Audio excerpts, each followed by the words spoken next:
Hey everybody, one of the GMG review. Today we're taking a look at Hextech's Wave 2.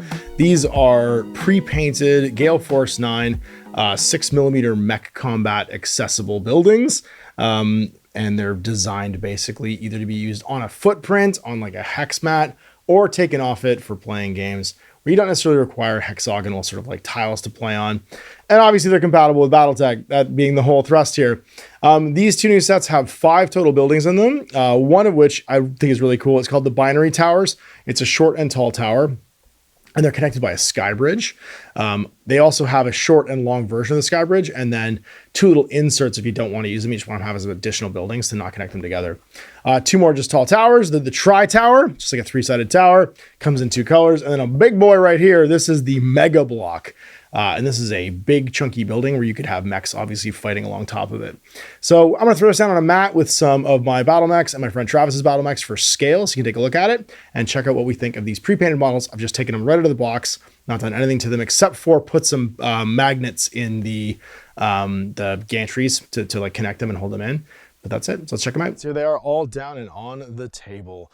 So first off, we have this, which is the Binary Towers. You can see there is a short and tall one. They're quite tall. I would say if we're going like 1 inch per height, this one's about 5 inches tall, so 5 levels. This one's 4 as far as elevation. The 2 other ones are the Trinity Tri-Towers, this one and this one over here, and they're all 4 as far as level. They're basically a match for this building in this double pack. Now you can see you've also got the shorter gantry with the magnets already glued in. And then these are the inserts that you'll have if you just don't want to use the gantries at all and have them sit in between. I love the idea though of this collapsing mid-game, and lets you use some kind of advanced rules. Then over here with my Highlander, getting ready to jump, we have the gigantic Mega Block. It is nicely detailed and really huge. It's a really big building. It occupies 12 hexes, I'm pretty sure. Like these ones are all 3.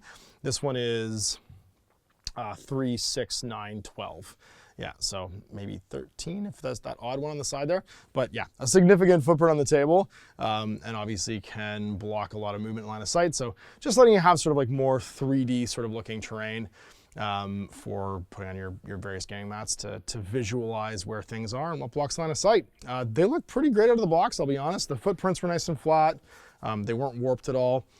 They are a bit soft, so I found that if I get them hot, like just saying like the car or something like that, they might like flex out, especially the roads, but they always snap back with just having the weight on them. And they came out of the box flat. There was no like warping whatsoever in the packaging. They're all wrapped in bubble wrap, which kept them in good shape. And so far we've played 1 game on them and they were fit to purpose. Now, obviously, if you take them off this, you can put them on a non-hex mat and have them just sit as you like.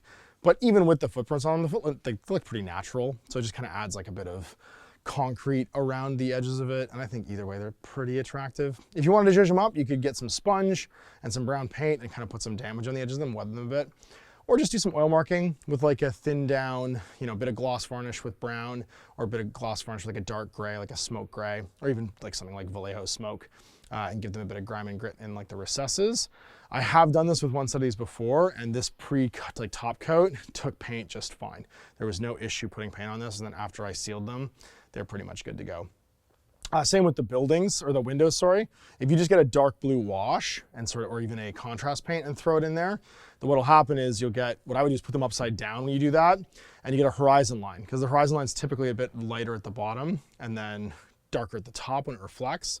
So if your pool is going downward, you get this kind of nice fade where that light blue stays at the bottom of it, and then it goes higher at top where like the shade is. You can get a little more pop in those. And that's really all you need. You don't need much more to make these really look attractive on the table, but right out of the box, they look fine. I think for 90% of players for Battletech, the ease of which you just kind of pop these guys open and get them on the table is going to be the most attractive quality. And so far, I think that this has caused me to play more classic Battletech in the last little while, just because I really struggle with when the terrain on the maps is 2-dimensional, like actually being able to comprehend what can see what and who's where. I don't know if you play it more, it gets more natural, but that's kind of been like a barrier for me. Having the 3D representations, and I know there's a ton of 3D printing companies, a ton of people that make like off-brand accessories, and it's actually relatively easy to make, having it be accessible and like being able to get to it right away actually really made me enjoying classic Battletech. And we played a couple games recently with this terrain that were just super fun because the actual like gameplay sped up because I wasn't spending so long counting hexes and deciding who could see who. I could just immediately know if a mech was in line of sight and what they'd have to move through to get somewhere. So overall, really impressed with this line still. Cool that they're still coming up with buildings. Things I'd like to see, if you're listening, Gale Force 9, and I know you are, stuff that makes this world look lived in. So like little hexes of like cars or buses or like city vehicles. Like you make me a whole pack of like 20 of those so that this looks like a lived in world. I will be ecstatic. And then other accessories like trees. If I could have mobile little like, it's Gale Force 9, man, you guys make trees. Little hexes of individual hex stands and do them like light and dark. So you have heavy and not heavy. Make me some little tree stands and some little like accessories to make this world look lived in. Like, you know, you could have advertising signs, cars, little like hover vehicles. That kind of stuff would make this set, I think, perfect and complete, and really like sort of tie a nice bow on this line of products and make it really accessible. So that's the kind of stuff I'm looking forward to, and obviously it's the kind of stuff that Gale Force makes, so I'm hoping that's what comes in the future. I think we're good for buildings now. We don't need any more buildings.